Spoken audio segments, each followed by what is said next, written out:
माझा नवरा खूप दारू प्यायचा. पहिल्यापासूनच तो खूप आळशी होता. त्याच्या या सवयींमुळे माझ्या संसाराची मात्र राख रांगोळी झाली होती. आम्हाला 3 मुलं होती. काम म्हटलं की त्याला आळस यायचा. रात्री मात्र तो माझ्यावर खूप प्रेम करायचा. एक दिवस माझा नवरा एवढे पैसे घेऊन घरी आला, जणू त्याला कोणती लॉटरीच लागली होती. पण जेव्हा मला खरं काय ते कळालं, तेव्हा मला स्वतःची चीड येऊ लागली होती. कारण माझ्या नवऱ्याने मला माझं नाव पल्लवी आहे. मी एका खेडेगावात राहणारी मुलगी होती. खेडेगावात मुलींच्या शिक्षणाला महत्त्व नव्हते. त्या काळी मुलींना फक्त घरातलीच कामे शिकवली जात होती. मी माझ्या आई-वडिलांची एकुलती एक मुलगी होते. मी लहान असतानाच माझे बाबा हे जग सोडून गेले होते. आईनेच कष्ट करून मला लहानाचे मोठे केले आणि मी वयात आली तेव्हा माझ्या आईने माझे लग्न लावून दिले. त्यावेळी जास्त विचारपूस करण्याची पद्धतही नव्हती. मुलगा काम तर करत आहे ना एवढेच पुरेसे होते आणि माझ्यासाठी आलेलं नातं तर शहरी भागातील होतं. मी कधी गावाच्या बाहेर सुद्धा पडले नव्हते. शहर तर खूप लांबची गोष्ट होती. मी दिसायला खूपच सुंदर होते. शरीरही टवटवीत होते. जरी माझे वय कमी होते पण तरीही मी शरीराने मोठी दिसत होते. पण त्यावेळेस मला एवढी समजही नव्हती. कमी वयातच माझ्या आईने माझं लग्न लावून दिलं. कारण जुन्या काळी मुलींचे कमी वयातच लग्न करून देण्याची प्रथाच होती. आणि दुसरे म्हणजे मी बिनबापाची मुलगी म्हटल्यावर गावकऱ्यांची वाईट नजर. शहरी भागात राहणारा महेशही दिसायला चांगला होता. आईने माझं लग्न अगदी धूमधडाक्यात लावून दिलं. लग्नानंतरचे सुरुवातीचे दिवस अगदी आनंदात गेले. पण जसजसे दिवस जात होते तसतसे माझ्या नवऱ्याने त्याचे खरे रंग दाखवायला सुरुवात केली. महेश तसा दिवसभर बाहेरच असायचा, पण रात्री मला खूप जीव लावायचा. म्हणूनच या सगळ्यांचीच मलाही आता सवय झाली होती. तिन्ही मुलांना घेऊन एवढं घर सांभाळून मला खूप थकवा यायचा. तेव्हा माझा नवरा मला रोज एक गोळी द्यायचा आणि नेहमी म्हणायचा, तू मुलांना सांभाळून थकली असशील, हे घे आणि शांत झोप. आणि मला ही गोळी घेऊन खूप शांत झोप लागायची. 3 मुलं असल्यामुळे मला त्यांची प्रत्येक हौस पूर्ण करता येत नव्हती. नीटनेटके कपडे सुद्धा देता येत नव्हते. कित्येक वेळा तर त्यांना मी फक्त साधा भात खाऊ घालूनच झोपवले होते. त्यांनी कधी काही मागितलं तर मला खूप दुःख व्हायचं. पण करणार तरी काय? कारण माझ्या नवऱ्याचा पगारही जास्त नव्हता. म्हणून मी मुलांना काही देऊ शकत नव्हते. पण माझ्या नवऱ्याजवळ दारू पिण्यासाठी मात्र पैसे असायचे. पण कधी विचारले की तो म्हणायचा की साहेबांनी दिले. माझा नवरा एका मोठ्या साहेबांच्या घरी काम करत होता. एकदा साहेबांच्या घरी मोठा कार्यक्रम होता तेव्हा त्यांनी आम्हाला पण बोलावलं होतं. तिथे जायची माझी पण खूप इच्छा होती. कारण खूप दिवस झाले मुलांनाही चांगलं काही खाल्लं नव्हतं. पण एवढ्या मोठ्या लोकांच्या कार्यक्रमात जायला आमच्याकडे चांगले कपडेही नव्हते. म्हणून मी माझ्या नवऱ्याला म्हणाले, नको जाऊ द्या. आम्ही नाही येत तिथे हे असे कपडे घालून. तेव्हा माझा नवरा गेला आणि कुठून तरी नवीन कपडे घेऊन आला. मी विचारले की हे कपडे कुठून आणले? तर तो म्हणाला की साहेबांच्या बायकोचे आहेत. जरी हे कपडे आपल्यासाठी नवीन आहेत पण ते त्यांच्यासाठी जुने आहेत. तू जा आणि लवकर तयार हो. माझी मुलं पण खूप खुश होती. मुलांचा आनंद बघून मलाही खूप आनंद झाला. संध्याकाळी 7 वाजता आम्ही साहेबांच्या बंगल्यावर गेलो. तिथे सगळे माझ्या नवऱ्याला ओळखत होते, पण मला कोणीच ओळखत नव्हते. तशी तर मी दिसायला खूपच सुंदर होते, परंतु गरिबीमुळे मला व्यवस्थित राहता येत नव्हते. चांगले कपडे घालता येत नव्हते. साहेबांच्या बायकोची साडी घातल्यामुळे मी त्यांच्यातलीच एक आहे असे सगळ्यांना वाटत होते. माझी मुलं पण म्हणत होती, आई तुलाही छान दिसतेस. त्या दिवशी माझी मुलंही खूप गोड दिसत होती.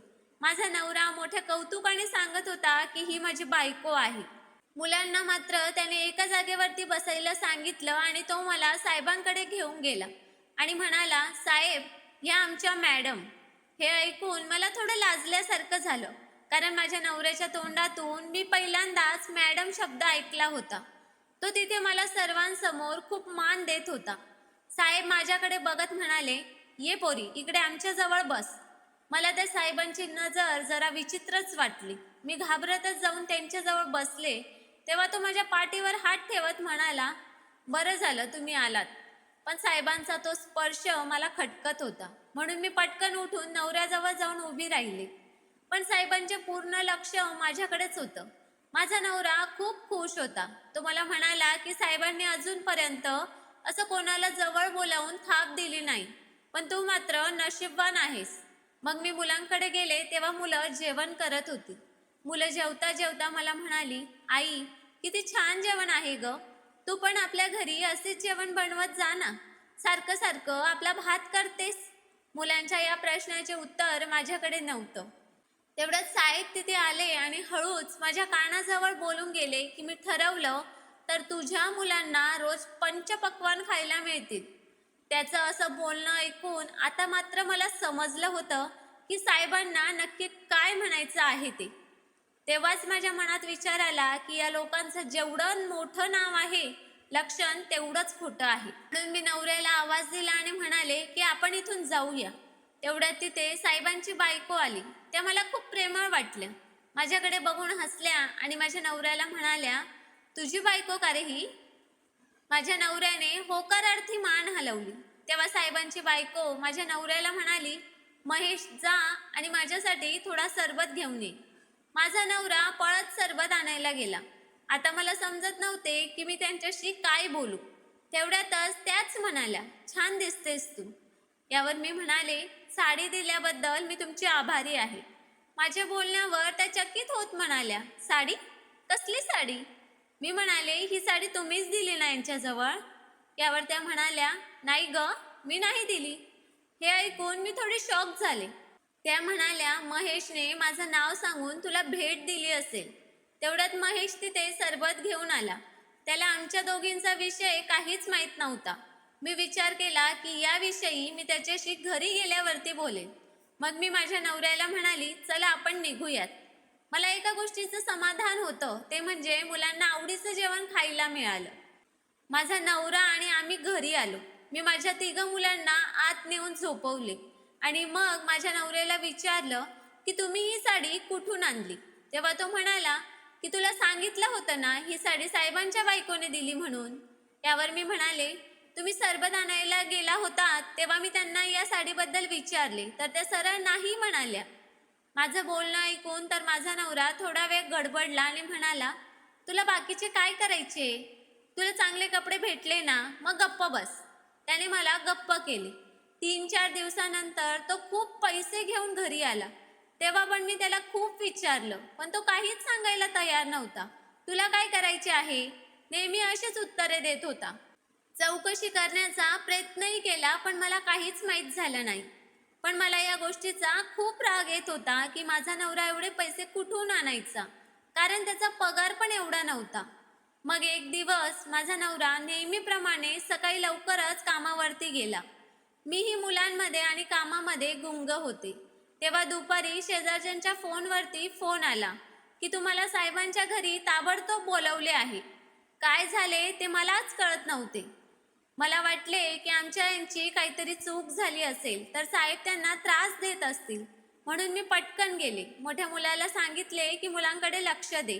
साहेबांच्या घरी पोहोचले तर तिथे खूप गर्दी जमा झालेली होती. जणू एखाद्याचं मयतच झालं असावं. तसा मला घाम येऊ लागला. हातपाय थरथर कापत होते. सगळे लोक माझ्याकडेच बघत होते. ही महेशचीच बायको आहे असं वाटतंय, असे पण शब्द कानावरती येत होते. मी पुढे जाऊन बघितले तर माझा नवरा महेश हे जग सोडून गेला होता. मला हंबरडाही फोडता येत नव्हता. मला नवरा सोडून गेला या दुःखापेक्षाही मी या पोरांना कसं सांभाळू हे समजत नव्हतं. डोळ्यातलं पाणी थांबतच नव्हतं. काही दिवसानंतर साहेब आणि त्याची बायको आधार द्यायला म्हणून घरी आले. त्यांनी सांगितलं की माझ्या नवऱ्याचा हार्ट अटॅकने मृत्यू झालाय. पोलीस चौकशी पण झाली, त्यातही तेच आले. मला ते खरं की खोटं काही माहीत नव्हतं आणि मी ते शोधून पण काढू शकत नव्हते. आणि तसाही माझा नवरा खूप दारू प्यायचा. साहेबांची बायको मला सांत्वन देत म्हणाली की काळजी करू नको, सगळं ठीक होईल. पण साहेबांची घाणेरडी नजर फक्त माझ्याकडेच होती. तो सतत माझ्याकडे बघत होता आणि काय लागलं की मला फोन कर असं म्हणत होता. तो माणूस कसा आहे हे मला चांगलंच समजलं होतं. त्याच दिवशी रात्रीचे साधारण 1 वाजले असतील तेव्हा दाराची कडी वाजली. मी घाबरत जाऊन दरवाजा उघडून बघते तर समोर साहेब उभा होता. मी आतून जोरात दरवाजा ढकलला, पण साहेबांनी पुढून दरवाजा जोरात ढकलला तशी मी खाली पडले. मुलं झोपली होती. साहेब म्हणाला, तुझ्या नवऱ्याजवळ जो पैसा येत होता तो मीच त्याला देत होतो आणि तू तुझ्या अवकातीत राहा. समजलं का? तुझ्या झोपडीत मला उभं पण राहू वाटत नाही. जेव्हा मी बोलवेल तेव्हा माझ्या घरी यायचं. एवढं बोलून साहेब निघून गेला. जाताना त्याच्या माणसांना सांगून गेला की तिच्यावर लक्ष द्या. नवरा पैसे घेऊन तर मरून गेला, पण माझ्या नशिबी हे आलं. मला आता खूप भीती वाटू लागली होती. साहेबांचा फोन आला तर जावेच लागेल. गावही सोडून जाऊ शकत नाही. मुलांना खाण्यासाठी आता माझ्या कपाटात जेवढे काय 4 पैसे ठेवले होते तेवढेच माझ्याकडे होते. ते कपाटातून काढतच होते तेवढ्यात मला महेशचा फोटो दिसला. मी तो हातात घेतला आणि रडू लागले. कसाही असला तरी तो माझा आधार होता. महेशचा फोटो ठेवतच होते की तिथे एक चिठ्ठी ठेवलेली दिसली. ती चिठ्ठी वाचून तर मला धक्काच बसला, कारण त्यात लिहिलं होतं की माझ्या जीवाला धोका आहे. मी जे काही पैसे घरात घेऊन येत होतो ते साहेबच देत होता, पण आपली परिस्थिती अशी असल्यामुळे मी असे कृत्य केले. मला माहीत आहे तुला ते आवडणार नाही. मी साहेबाला ब्लॅकमेल करून हे पैसे घेत होतो, कारण साहेबांचं अजूनही एक लग्न झालेलं आहे, पण हे साहेबांच्या बायकोला माहीत नाही. मी एकदा साहेबांना त्याच्या दुसऱ्या बायकोला भेटताना बघितलं होतं. मी त्यांना म्हणालो की मी ही गोष्ट मोठ्या मॅडमांना सांगेल, मग ते मला पैसे द्यायचे. पण मला माहीत होते की एक ना एक दिवस साहेब माझा गळा नक्की आवळणार. मी तरी काय करू, आपली परिस्थितीच अशी आहे. मला तुला सगळं द्यायचं होतं म्हणून मी हे सगळं केलं. काळजी करू नको. साहेबांचा जो फार्म हाऊस आहे तो मी साहेबांकडून माझ्या नावावर करून घेतला आहे. त्याला वारस मी तुला लावले आणि या कपाटाच्या मागे गुप्त ठिकाण आहे, त्यात पैसे आहेत. त्यात तुमचा उदरनिर्वाह होईल. मला माफ कर, हे मी तुझ्यापासून लपवून ठेवले. मला माहीत आहे माझं काही बरं वाईट झालं तर तू माझा फोटो जवळ घेणार, म्हणून मी ही चिठ्ठी इथे ठेवली. हे वाचून माझं महेश्वरचं प्रेम अजूनच वाढलं होतं. आता मी ठरवलं होतं की आता कितीही फोन आला तरी जायचं नाही. उलट मॅडमला सगळं सांगायचं, त्यांचा नवरा काय आहे ते. मी लगेचच मॅडमकडे गेली, पण आधी साहेबांची गाडी घरी आहे का ते बघितलं. साहेब घरी नव्हता. मी परत गेले आणि चिठ्ठी मॅडमांकडे दिली. साहेबांच्या बायकोला ती चिठ्ठी वाचून विश्वासच बसत नव्हता. त्या म्हणाल्या, तुला जेव्हा साहेबांचा फोन येईल तेव्हा तू मला फोन करून सांग. दुसऱ्या दिवशी मॅडम मुद्दामूनच साहेबांना म्हणाल्या की मी 4-5 दिवसांसाठी माहेरी जात आहे. साहेब मनोमन खुश झाला. तो त्यांना नाही म्हणालाच नाही, कारण त्याला मला त्यांच्या घरी बोलवायचं होतं. जशी साहेबांची बायको घरातून गेली तशी 2-3 तासात साहेबांची माणसं मला घ्यायला आली आणि म्हणाली की तुला साहेबांनी बोलवले आहे. मी त्यांना म्हणाले की मी माझं थोडं आवरून येते. तेवढ्यात मी शेजारून मॅडमांना फोन केला की मी तुमच्या घरी चालले. मी साहेबांच्या घरी पोहोचले. साहेबांनी सगळ्यांना सांगितलं की आत कोणालाही येऊ द्यायचं नाही. साहेब मला म्हणाला की नवीन साडी घाल, चांगली तयार हो आणि माझ्या रूममध्ये ये. तसा माझा जीव खालीवर होत होता. मॅडम वेळेवर पोहोचतील की नाही. मी छान तयार होऊन साहेबांजवळ आले. साहेबांनी मला बघितलं आणि म्हणाला, तू तर माझ्या बायकोला पण मागे टाकले. महेशला चांगलं वाखरू मिळालं होतं. साहेबांचं बोलणं ऐकून मला असं वाटत होतं की जाऊन त्याचा गळाच दाबावा. त्याने दरवाजा लावला तसतसा मला घाम फुटू लागला, कारण एकदा इज्जत गेली की मॅडम येऊनही काहीच उपयोग नाही. साहेब मला आता कुठेही स्पर्श करू लागला. माझ्या डोळ्यापुढे महेश येत होता. बघ तू कुठे आणून सोडलंस मला. तेवढ्यात दरवाजा वाजला. माझ्या जीवात जीव आला. साहेब जोरात ओरडला, कोण आहे? आणि रागात दरवाजा उघडतो तो समोर मॅडम. त्यांना बघून साहेबांच्या चेहऱ्याचा रंगच उडाला. मग तो घाबरतच मॅडमांना सांगू लागला की हे बघ, ही महेशची बायको मला म्हणते माझ्यासोबत काहीही करा, पण मला पैसे द्या. पोरांना खायचे प्यायचे पण वांदे झाले आहे. आणि मी तिला खूप समजावून सांगत होतो, बाई तू चुकीचं वागत आहेस.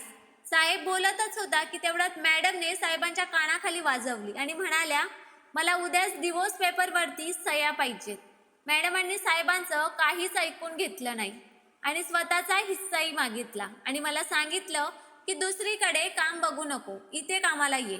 तुला हा साहेब इथे कधीच दिसणार नाही, कारण मॅडमांना हे कळून चुकलं होतं की साहेबांनी त्यांना फसवलं होतं आणि त्याला दुसरी बायको होती आणि त्यांना 2 मुलंही होती. त्यामुळे त्यांनी साहेबांना माफ केले नाही. मित्रांनो, तुम्हाला कथा कशी वाटली ते कमेंट करून नक्कीच सांगा. आम्ही नेहमीच तुमच्या कमेंट्स आणि लाईकची वाट बघत असतो. आणि कथा आवडली असेल तर चॅनलला सबस्क्राईब करायला पण विसरू नका. धन्यवाद.